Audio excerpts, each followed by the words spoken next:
The massive space station hung in the void like a silver jewel against the twin suns of the Centauri system. Inside its grand chamber, 12 of the galaxy's most powerful alien races had gathered for their monthly meeting.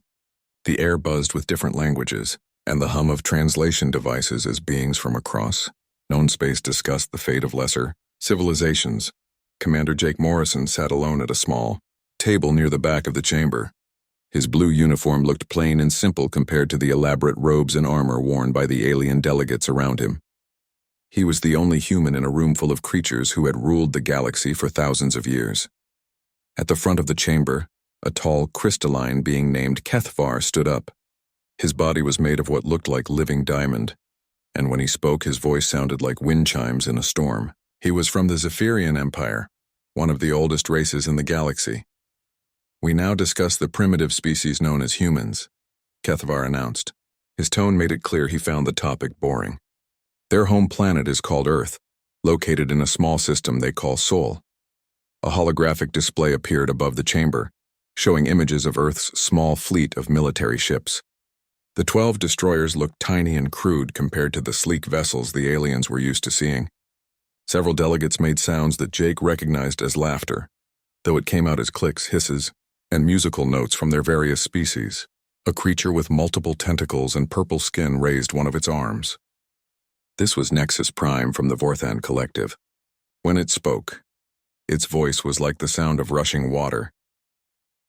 "These humans still use chemical rockets to move their ships through space," Nexus Prime said, causing more laughter from the crowd. "Their weapons fire simple metal projectiles. My youngest offspring has toys more advanced than their most powerful battleship." Jake kept his face calm, but his hands clenched into fists under the table. He had been listening to insults like this for 3 years, ever since Earth had been granted permission to send a representative to these meetings. The aliens treated humanity like children playing with sticks and stones. An ancient being that looked like it was made of pure energy floated near the center of the chamber. This was Elder Voxthul of the Ethereal Collective, one of the first races to achieve space travel. When it spoke, everyone else fell silent out of respect. "The humans show promise in some areas," Voxthul said in a voice that sounded like distant thunder. "Their mathematics are adequate, and they show creativity in solving simple problems. Perhaps in a few thousand years they might be ready to serve as laborers or farmers for more advanced civilizations." More laughter filled the chamber. Jake watched as delegates from a dozen different worlds shared jokes about human stupidity. They talked about humanity like they were discussing pets or wild animals that might be trained to do simple tricks. A reptilian creature with scales that changed color stood up. This was War Master Thysak from the Nexari Imperium, a race known for their military might. His scales shifted from green to red as he spoke, showing his amusement. "I have reviewed their military reports," Thysak said, his voice like grinding stone. 12 ships total, 12. My personal escort fleet has more vessels than their entire space navy. If they ever tried to fight a real military force, the battle would be over before it began." Kethvar turned his diamond-like head toward Jake. "Commander Morrison, would you like to respond to our assessment of your species?"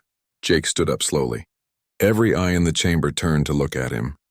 He felt like a mouse surrounded by cats, but he kept his voice steady and calm. "The people of Earth appreciate the protection and guidance offered by the Galactic Consortium," Jake said. "We understand that we have much to learn from civilizations as advanced as yours. We hope that through patience and hard work, we might someday earn a place among the stars." His humble words caused even more laughter. Several delegates made comments about how refreshing it was to meet a primitive species that knew its place. They seemed to think Jake's politeness proved that humans accepted their inferiority. Elder Voxthul's energy form pulsed with what might have been approval. "This is why we have allowed Earth to maintain its independence," the ancient being said. "Humans show proper respect for their betters. They do not make foolish claims about their abilities or challenge decisions made by wiser races." The meeting continued for another hour.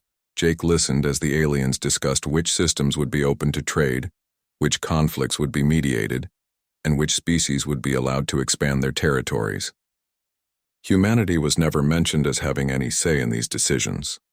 Earth was treated like a nature preserve that needed protection from the dangerous galaxy around it. When the meeting finally ended, delegates began filing out of the chamber. Many of them walked past Jake's table without even looking at him. To them, he was just furniture, barely worth noticing. War Master Thisek stopped at Jake's table. His scales had shifted to a bright yellow color that Jake had learned meant amusement. "Human," Thisek said. "Your species would do well to focus on growing food and making simple tools.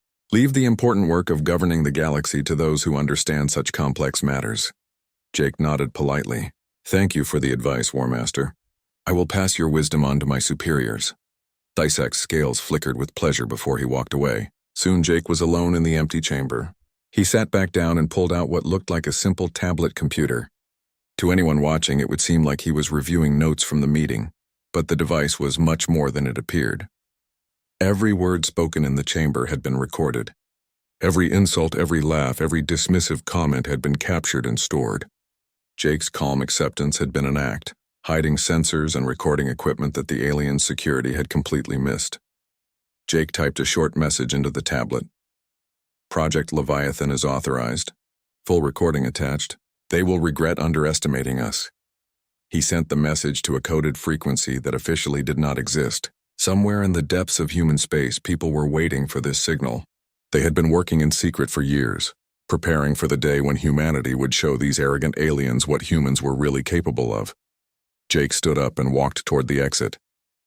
His face still showed the same humble expression he had worn during the meeting, but inside he was smiling. The aliens thought they knew everything about humanity. They thought humans were weak and primitive and grateful for their protection. They were about to learn how wrong they were. 6 months after the meeting at the Consortium station, something amazing was happening in the asteroid belt between Mars and Jupiter. Hidden inside the hollowed-out asteroid series, the largest construction project in human history was taking shape. Workers in spacesuits moved like ants across metal frameworks that stretched for kilometers in every direction.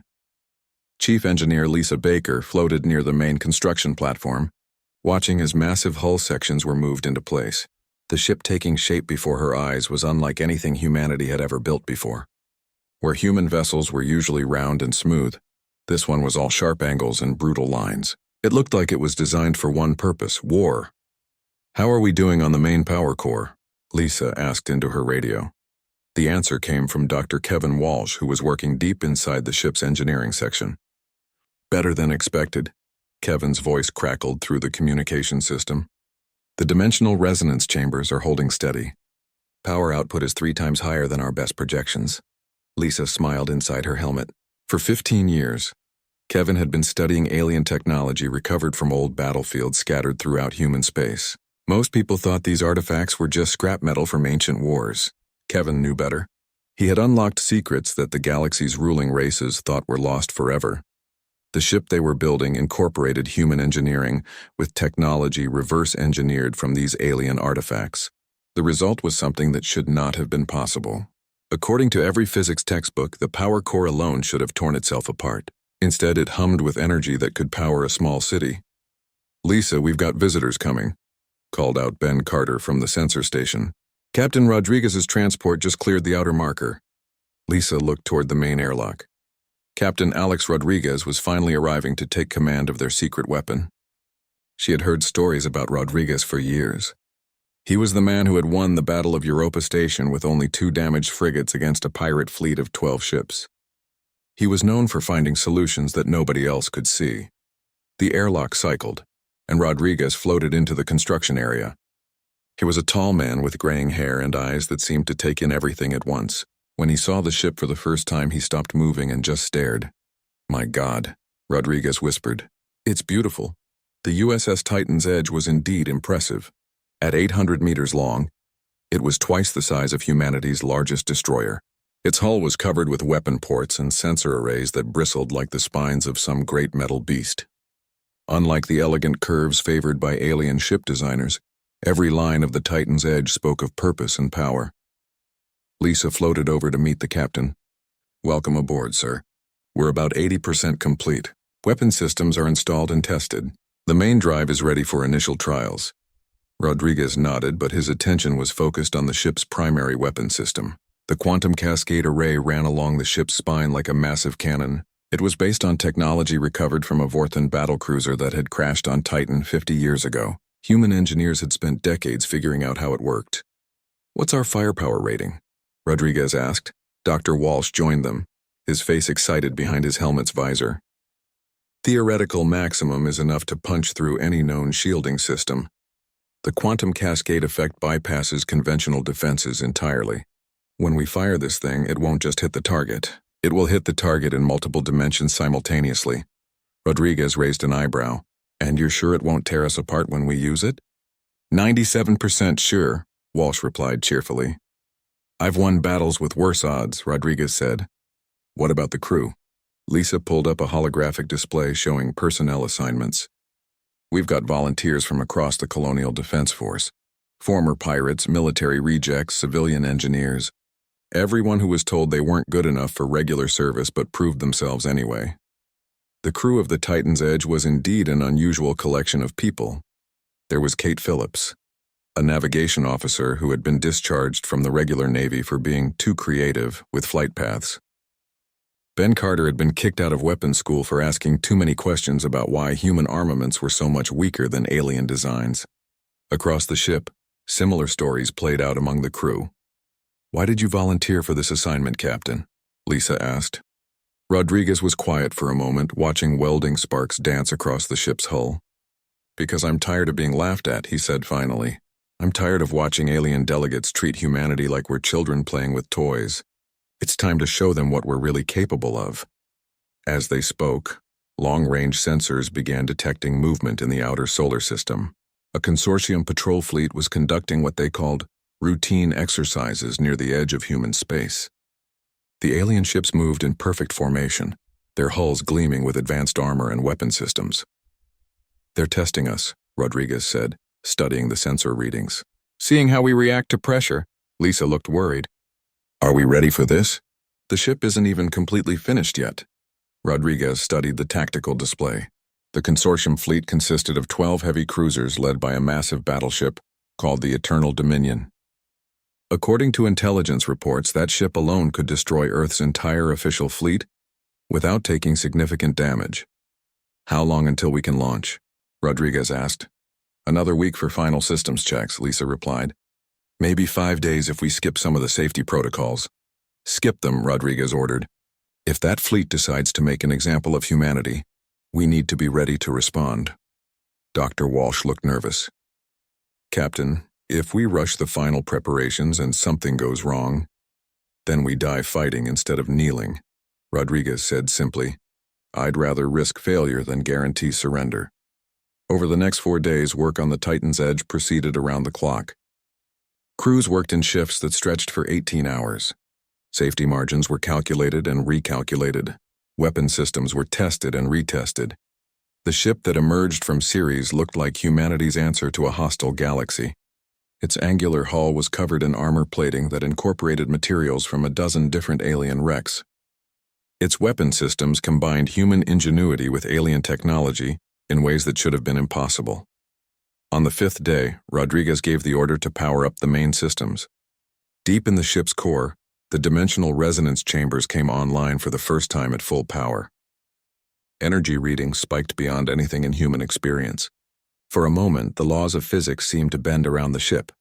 "All systems green," reported Kate Phillips from the navigation station. "Drive systems are online and stable." Rodriguez settled into the captain's chair. Around him, his crew of misfits and outcasts prepared for humanity's most important mission. They were about to announce to the galaxy that humans were no longer the weak primitives that alien races believed them to be. "Take us out," Rodriguez ordered. "It's time to introduce ourselves properly." The Titan's Edge moved away from Ceres with power and grace that defied its brutal appearance. Behind it, the asteroid that had served as humanity's secret shipyard went dark and silent. To any alien sensors, it would appear to be just another piece of space rock, floating in the asteroid belt. But somewhere in the darkness between worlds, humanity's first true warship prowled toward its destiny. The galaxy was about to learn that laughing at humans had been a very dangerous mistake. The consortium fleet arrived at the edge of human space like a collection of metallic predators. 12 heavy cruisers moved in perfect formation around their flagship, the Eternal Dominion. The massive battleship was 3 kilometers long and had never lost a battle in 3,000 years of service. On the bridge of the Eternal Dominion, War Master Thysic studied the tactical displays with satisfaction. His scales had shifted to a deep blue color that showed confidence and anticipation. This mission would be simple and educational. The Ada humans needed to be reminded of their place in the galactic order. "Report," Thysic commanded.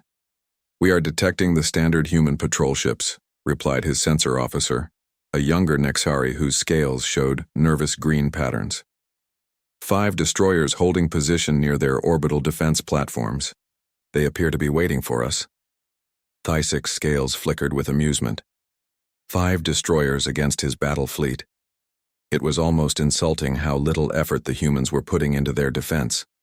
Their ships were tiny toys compared to his cruisers. A single salvo from his main guns could vaporize all of them. "Open a communication channel," Thysic ordered. "Let us speak to these primitives." The main screen showed the bridge of the lead human destroyer. A man in a simple blue uniform looked back at him. According to the intelligence files, this was Captain Alex Rodriguez, one of the humans' better tactical minds. Not that it would matter. "Human vessels," Thysic said, his voice carrying the authority of 3 millennia of conquest. "I am War Master Thysic of the Nexari Imperial Fleet. You will stand down immediately and prepare for inspection. Your pathetic excuse for a defense force will not interfere with consortium business." Rodriguez looked calm, almost bored. "War Master, this is human space. Your fleet was not invited here. I suggest you return to consortium territory before this situation becomes complicated." Thysic's scales shifted to bright red with anger and disbelief. The primitive actually thought his tiny ships could threaten a consortium battle fleet. The arrogance was both amusing and insulting. "Complicated?" Thysic laughed, a sound like grinding stone. "Human, my flagship alone carries more firepower than your entire species has ever built. Your weapons cannot even scratch my shields. Stand down now, or I will demonstrate the difference between real warships and the toys you call destroyers." Rodriguez seemed to consider this for a moment. "War Master, I'm going to decline your inspection. If you want to test human resolve, you're welcome to try. But I should warn you that this might not go the way you expect." "Are you threatening me?" Thysic's scales went completely red. No primitive species had ever spoken to a consortium war master with such disrespect. "Very well. You will learn. What happens when children play with weapons they do not understand?" Thysic cut the communication and turned to his weapons officer. "Charge main batteries. Target their engines and weapon systems.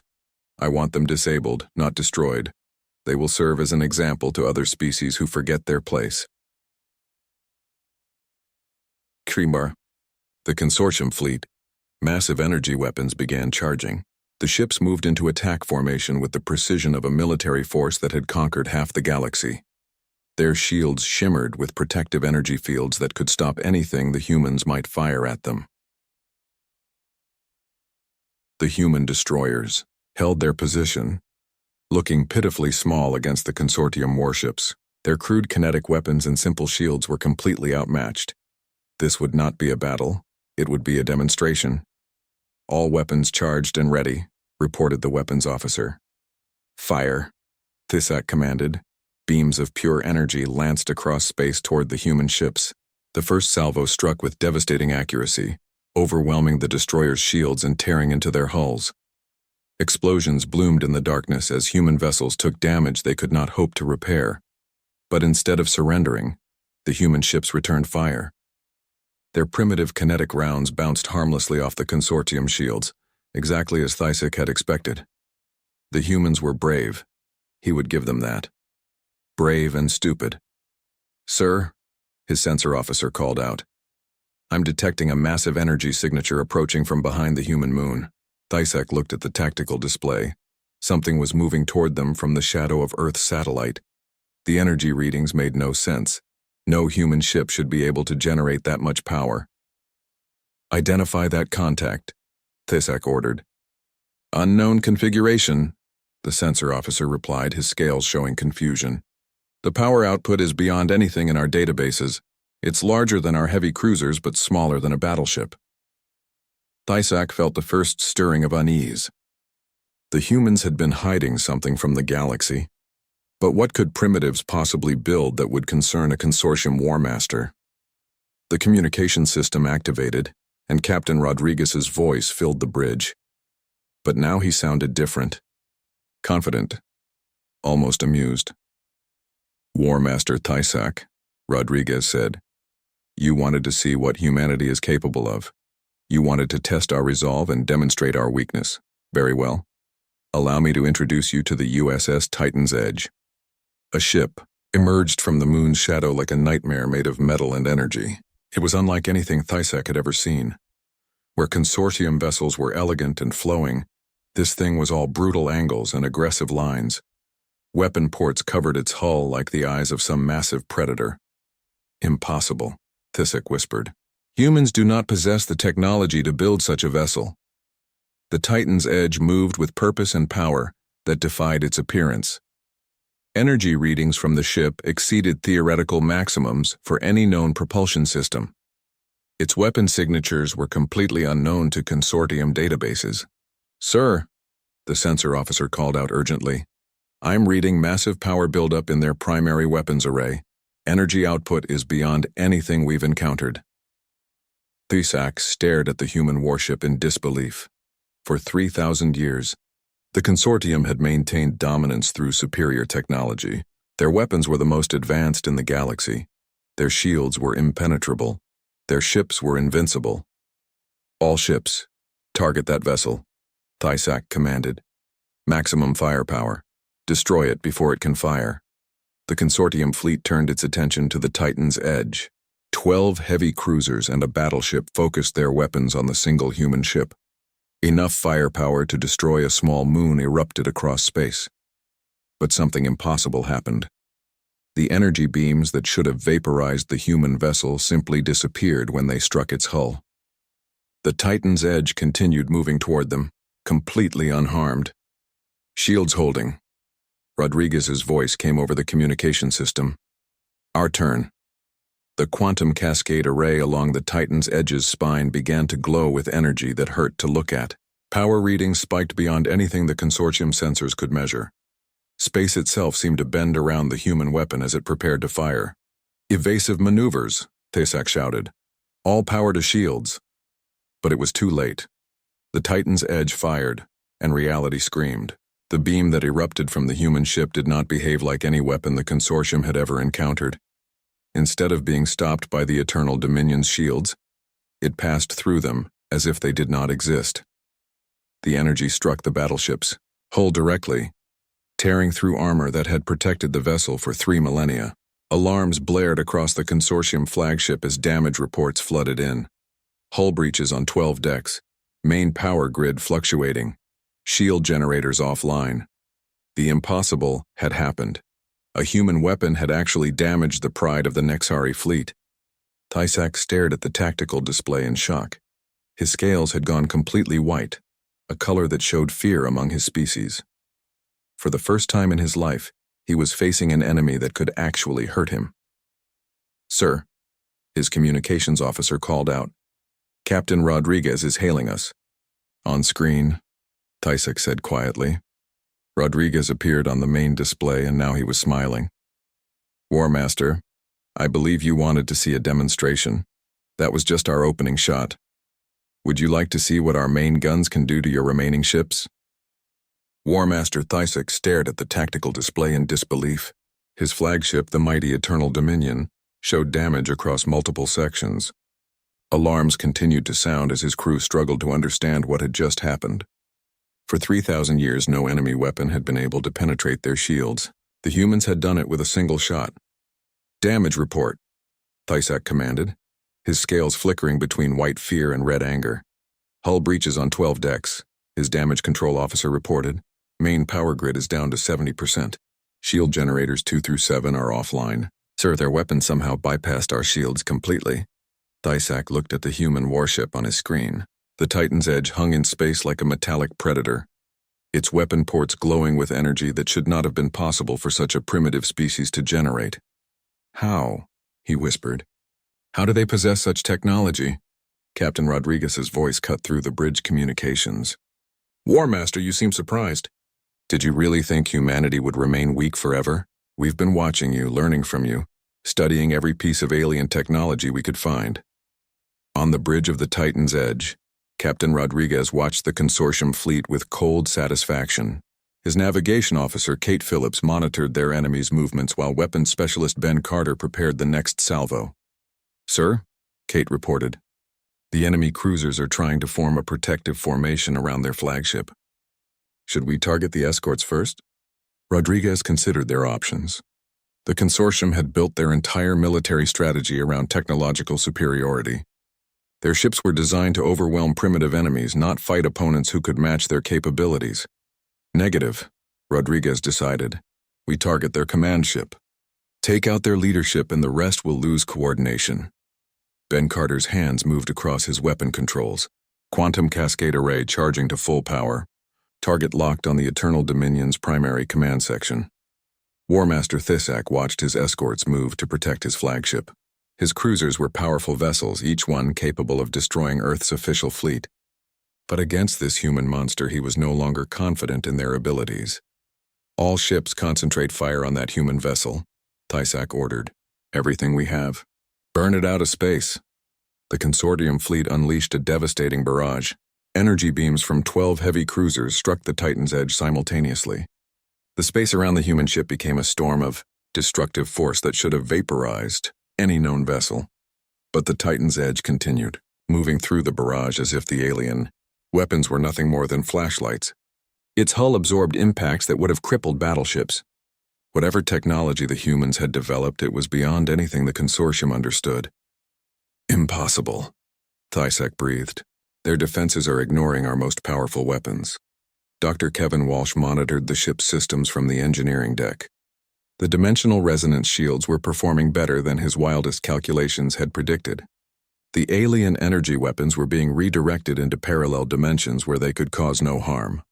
"Captain," Walsh reported over the intercom, "shield efficiency is at 112%. The enemy weapons are actually feeding power back into our defensive grid." Rodriguez smiled grimly. Years of studying alien technology had taught humanity more than their enemies realized. The consortium races had become comfortable with their superiority. They had stopped innovating, stopped adapting. Humans had been forced to find new solutions to survive. "Fire," Rodriguez commanded. The Titan's Edge unleashed its second shot. This time, the quantum cascade array was aimed at the consortium cruiser nearest to the Eternal Dominion. The beam struck the alien vessel and tore through its hull like it was made of paper. The cruiser's reactor core went critical, and the ship vanished in a ball of nuclear fire. "One down," Ben Carter reported. 11 to go. Panic spread through the consortium fleet. Their most advanced weapons were useless against this human ship, while its guns could destroy their vessels with single shots. Ships that had conquered worlds found themselves helpless against an enemy they had dismissed as primitives. Thisak watched another of his cruisers die and felt something he had never experienced before. Desperation. His perfect formation was falling apart as ship captains tried to save themselves instead of following orders. "Sir," his communications officer called out, "Captain Vexmar of the Stellar Wrath is requesting permission to withdraw. He says their weapons have no effect on the human ship." "Denied," Thisak roared. "We are the Nexari Imperial Fleet. We do not retreat from primitives." But even as he spoke, 2 more cruisers broke formation and began accelerating away from the battle. Their captains had decided that pride was worth less than their lives. Rodriguez watched the alien fleet begin to scatter and knew the moment had come to end this demonstration. "Kate, plot an intercept course for their flagship. Ben, prepare the main battery for sustained fire." The Titan's Edge surged forward with speed that defied its massive size. Its engines left trails of exotic energy that burned patterns in space itself. The human warship moved like a living thing, responding to threats with movements too quick and precise for such a large vessel. "Evasive maneuvers," Thisak shouted as he watched the human ship approach. But the Eternal Dominion was a battleship built for long-range combat, not nimble dogfighting. The massive vessel turned slowly, too slowly to avoid what was coming.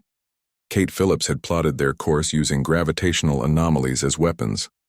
The Titan's Edge's path took it through the gravitational field of a nearby gas giant, using the planet's pull to accelerate beyond what should have been possible. The consortium's best pilots had never seen maneuvering like this.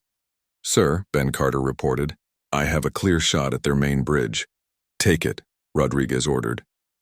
The third shot from the quantum cascade array struck the Eternal Dominion's command section with surgical precision. The beam punched through layers of armor and shielding that had protected consortium admirals for thousands of years. Secondary explosions rippled across the battleship's hull as critical systems failed. On the bridge of the Eternal Dominion, War Master Thysak felt his ship dying around him. Emergency lighting cast red shadows across walls that had begun to crack and buckle. His crew scrambled to maintain life support as the ship's main power core struggled to stay online. "Sir," his communications officer called out weakly, "Captain Rodriguez is hailing us again."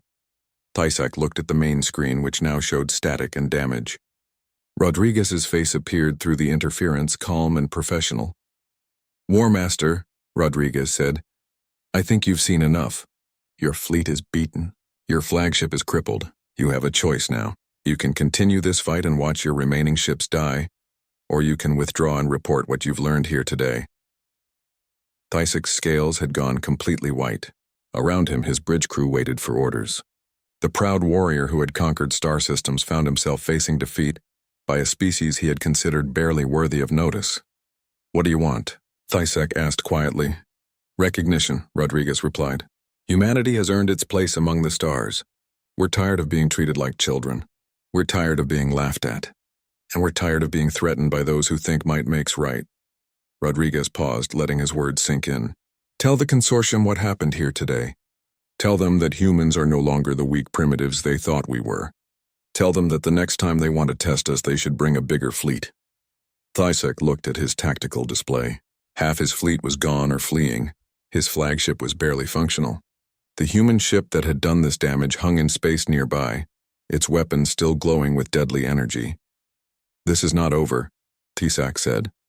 Rodriguez nodded. "No, it's not. This is just the beginning. Humanity is taking its place in the galaxy, War Master. The only question is whether the rest of you are ready to share it." The communication ended, leaving Thysak alone with the wreckage of his fleet and his pride.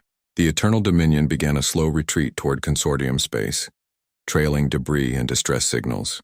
Behind them, the Titan's Edge watched them go, a silent reminder that the galaxy had changed forever. News of the battle spread across the galaxy like wildfire. The destruction of the Nexari Imperial fleet by a single human warship became impossible to hide or deny. Emergency councils convened on a dozen worlds as ancient civilizations tried to understand what had happened at the edge of human space. On the crystalline homeworld of the Zephyrian Empire, Kethavar stood before the High Council with his diamond body dim with confusion and fear. The report he carried would shake the foundations of galactic civilization. "The humans possess technology beyond our understanding," Kethavar announced to the assembled council members. "Their ship's weapons ignored our most advanced shielding systems. Their defenses absorbed the full firepower of a consortium battle fleet without taking damage." Elder Quartzhelm, oldest of the Zephyrian rulers, pulsed with disbelief. "Impossible. Humans barely achieved spaceflight a few centuries ago. They cannot have developed such capabilities without our knowledge." But the evidence was undeniable. The wreckage of consortium ships drifted in human space as proof of what had occurred. War Master Thysak's damaged flagship had limped back to Nexari territory with a story that no one wanted to believe. On Earth, Dr. Patricia Evans stood before a gathering of galactic media representatives in what had once been the United Nations building. Behind her, holographic displays showed images of alien artifacts recovered from across human space over the past 50 years. "The truth is simple," Dr. Evans said to the assembled reporters and alien observers. "Humanity has been studying your technology for decades. Every crashed ship, every abandoned weapon, every piece of debris from your ancient wars. We learned from all of it." The revelation sent shockwaves through the galactic community. Races that had dismissed humans as primitive scavengers suddenly realized they had been systematically studied and analyzed. Every weakness, every technological advantage, every military secret had been cataloged and understood. Dr. Evans activated another display showing the development timeline of human technology.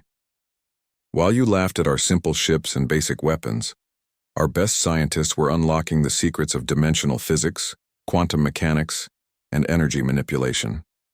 We learned from the best teachers in the galaxy, you.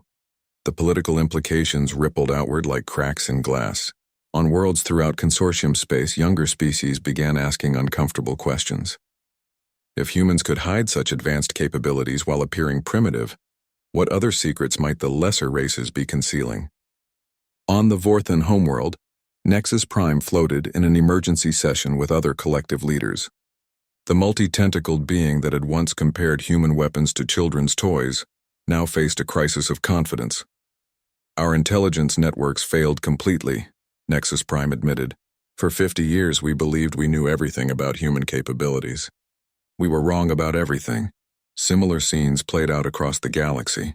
The rigid hierarchy that had maintained peace for thousands of years began to crack under the weight of uncertainty. Species that had accepted their place as junior partners suddenly wondered if they too possessed hidden strengths. But nowhere was the impact greater than in the halls of consortium power. The ancient races that had ruled through technological superiority found themselves questioning everything. They thought they knew about the galaxy. Captain Rodriguez stood on the bridge of the Titan's Edge as it approached the massive consortium central station. The same chamber where Jake Morrison had endured months of mockery now buzzed with nervous energy as alien delegates prepared to meet with humanity's representatives. "Sir," Kate Phillips reported from her navigation station, "we're receiving docking clearance." "Bay 7, diplomatic level," Rodriguez nodded. The Titan's Edge would dock at the very heart of consortium power, its presence a constant reminder of humanity's new status. The ship that had shattered the myth of alien invincibility would serve as Earth's embassy to the stars. The docking process drew crowds of alien observers. Beings from dozens of species gathered to watch the human warship settle into its berth. Some showed curiosity, others fear, but none showed the casual dismissal that had once greeted human vessels. Inside the station's grand chamber, the atmosphere was tense and uncertain. The same delegates who had laughed at human primitiveness now waited nervously for humanity's demands. They had called this emergency session to address the new reality that one human ship had created. Admiral Jake Morrison entered the chamber with quiet confidence. The man who had once sat alone at a small table in the back now walked to the center of the room. Representatives from 12 galactic powers watched his approach with expressions ranging from respect to outright fear. Elder Voxthol's energy form pulsed with ancient wisdom and new uncertainty. "Admiral Morrison, humanity has demonstrated capabilities that we did not know existed. The consortium wishes to discuss the implications of these revelations." Morrison looked around the chamber at faces that had once dismissed him as a primitive curiosity. "The implications are simple, Elder. Humanity will no longer accept the role of protected children. We demand full representation in consortium affairs and equal say in galactic decisions." Murmurs spread through the chamber. Full membership in the consortium had been denied to hundreds of species over thousands of years. The idea that humans could simply demand such status was shocking.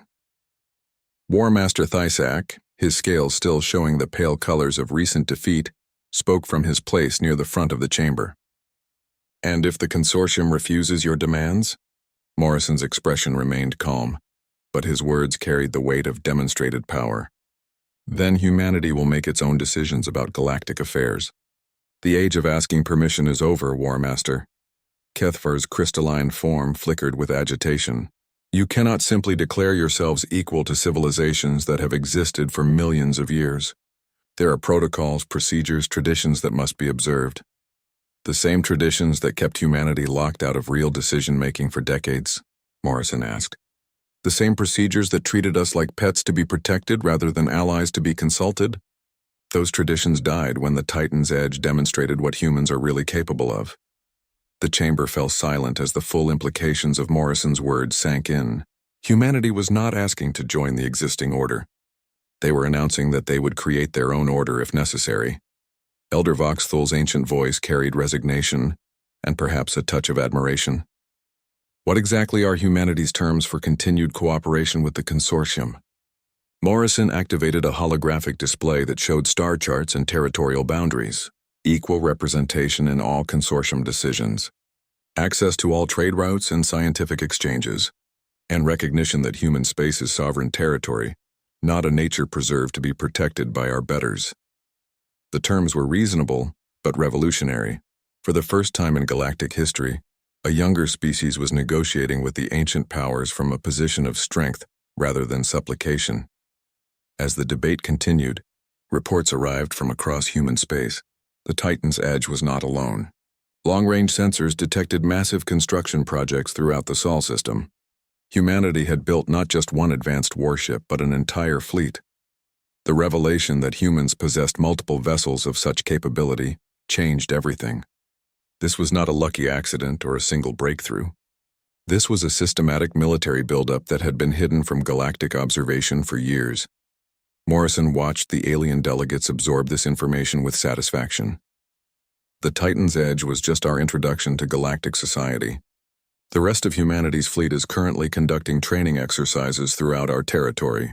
We hope such demonstrations won't be necessary in the future. The message was clear. Humanity had the power to enforce its demands if necessary. The consortium could accept them as equals or face them as enemies. Hours of debate followed, but the outcome was inevitable. Faced with humanity's demonstrated capabilities and obvious preparations for larger conflicts, the consortium voted to grant humanity full membership and equal status. As the session concluded, Morrison stood where Jake had once endured mockery and humiliation. But now the chamber was silent with respect, rather than loud with laughter. "The people of Earth thank the consortium for this recognition," Morrison said formally. "We look forward to working together as equals to build a better galaxy for all species." But privately, Morrison knew that everything had changed. The galaxy would never again be dominated by ancient races who ruled through technological superiority alone. Humanity had proven that innovation, determination, and the willingness to learn from enemies could overcome any advantage. The age of human supremacy among the stars had begun. Built on the wreckage of alien arrogance and the foundation of careful preparation, those who had laughed at humanity would now have to share the galaxy with them as equals. And in the depths of space, the Titan's Edge maintained its silent watch, a reminder to all who saw it that underestimating humanity was a mistake that would not be made again.